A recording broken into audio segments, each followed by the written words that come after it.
আসসালামু আলাইকুম। আশা করি সকলেই ভালো আছেন।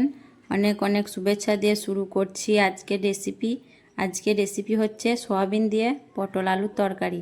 গরম ভাত ও রুটির সঙ্গে খেতে খুবই ভালো লাগে এবং খুব সহজ একটি রান্না।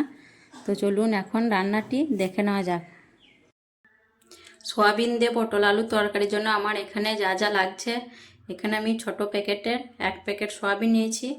আর সয়াবিনগুলো গরম জলে ফুটিয়ে সেদ্ধ করে নিয়েছি আর পানিটা খুব ভালোভাবে নিংড়ে বের করে দিয়েছি। এখানে আমি নিয়েছি 3টে পটলগুলো এভাবে কেটে নিয়েছি।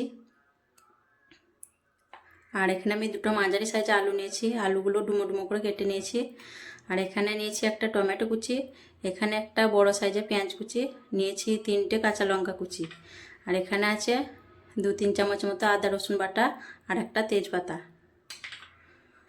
আর এখানে আমি মশলা নিয়েছি জিরে গুঁড়ো, হলুদ গুঁড়ো, মিট মশলা গুঁড়ো, লঙ্কা গুঁড়ো আর ধনে গুঁড়ো।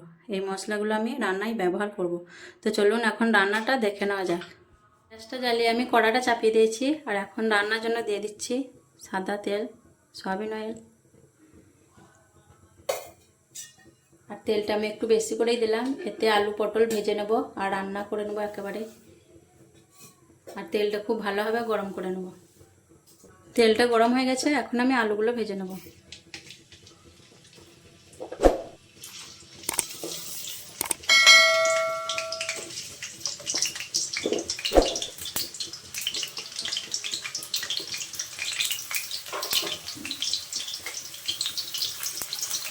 আলুগুলো আমি নাড়াচাড়া করে ভেজে নেব।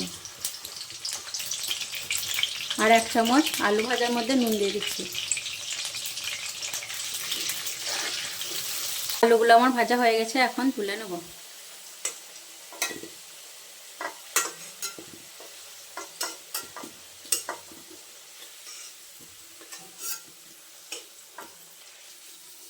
এখন পটলটা ভেজে নেব।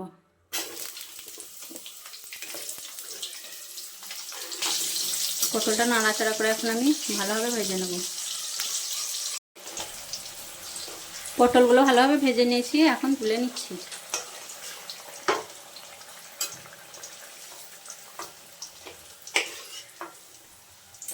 এখন আমি সয়াবিনগুলো ভেজে নেব।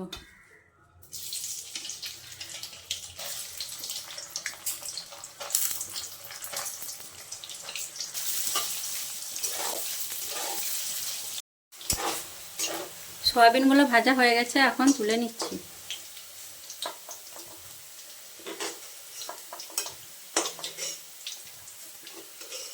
এই তেলের মধ্যে আমি দিয়ে দিচ্ছি তেজপাতাটা, পেঁয়াজ কুচি,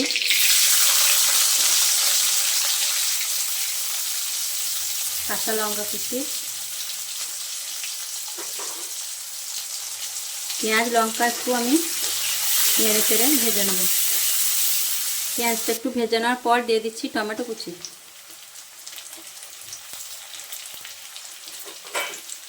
টমেটোটা একটু নাড়াচাড়া করে ভেজে নেব। টমেটোটা বেশ কিছুক্ষণ নাড়াচাড়া করানোর পর দিয়ে দিচ্ছি আদা রসুন বাটা। আদা রসুনটা একবার নাড়াচাড়া করে নেব। আদা রসুনটা বেশ কিছুক্ষণ নাড়াচাড়া করে নিয়েছি, এখন আমি মশলাগুলো দিয়ে দিচ্ছি। আর মশলাগুলো আমি 1 চামচ করে নিয়েছি।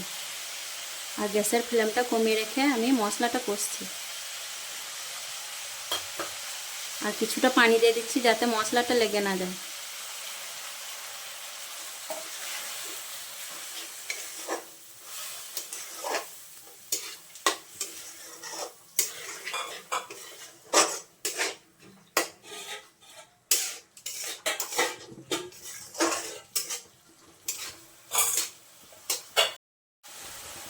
মশলা কষানোর সময় দিয়ে দিচ্ছি আমি 1 চামচ নুন। আর দিয়ে দিচ্ছি সামান্য চিনি, মশলাটা ব্যালেন্সের জন্য। মশলাটা দিয়ে এখন আমি খুব ভালোভাবে কষিয়ে নেব।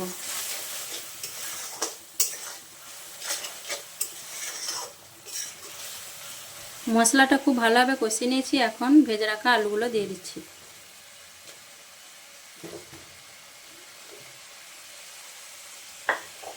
আলুটা কিছুক্ষণ মশলার সঙ্গে কষিয়ে নেব, তারপর পটল ভাজাটা দিয়ে দেব।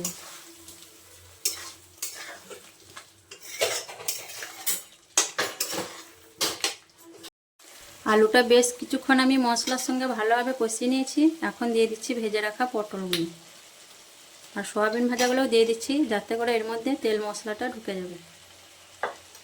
এখন আমি খুব ভালোভাবে সব কিছু কষিয়ে নেব।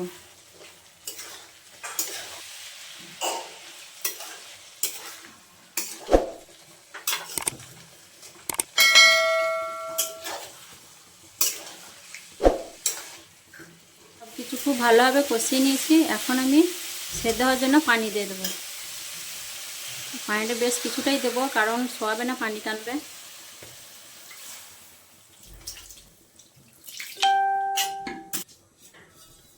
তুমি ঝোলের জন্য পানি দিয়ে দিয়েছি। আলু সেদ্ধ আর সয়াবিনগুলো সেদ্ধ হয়ে যাবে। আর এখন আমি বেশ কিছুক্ষণ রান্নাটা করে নেবো, যাতে করে আলু পটল সেদ্ধ হয়ে যায়।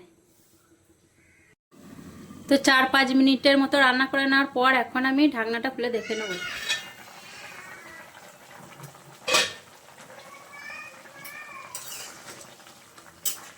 ঝোলটা অনেকটা টেনে গেছে, আলুটা খুব ভালোভাবে সেদ্ধ হয়ে গেছে। তোমার সব কিছু খুব ভালোভাবে সেদ্ধ হয়ে গেছে। আমি আর 1 মিনিটের মতো রান্নাটা করে নেব, তারপর গ্যাসটা বন্ধ করে দেবো। এই ফাঁকে আমি নুন ঝাল মশলাটা একটু দেখে নেবো চেক করে। তো সব কিছুই ঠিকঠাক আছে, আর কিছু লাগছে না। আর রান্নাটাও আমার হয়ে গেছে, ওগুলো খুব ভালোভাবে সেদ্ধ হয়ে গেছে। এখন আমি গ্যাসের চুলাটা অফ করে দেবো, কিছুক্ষণ ঢেকে রেখে দেবো, তারপর আমি একটা প্লেটের মধ্যে নিয়ে নেব। তো দেখুন, রেডি হয়ে গেল আমার সয়াবিন দিয়ে পটল আলু তরকারি। খুব সহজ একটি রান্না, আর খেতেও খুব ভালো। গরম ভাত ও রুটির সঙ্গে খেতে খুবই ভালো লাগে। তো এইভাবে অবশ্যই একবার রান্না করে খাবেন। আর আমার রেসিপিটি কেমন লেগেছে অবশ্যই কমেন্টে জানাবেন। আর আমার ভিডিওগুলো যদি ভালো লেগে থাকে অবশ্যই আমার চ্যানেলটিকে সাবস্ক্রাইব করে আমার পাশে থাকবেন। তো আবারও আসবো পরের ভিডিওয় অন্য কোনো রেসিপি নিয়ে। ততক্ষণে সকলে ভালো থাকবেন, সুস্থ থাকবেন। আল্লাহ হাফেজ।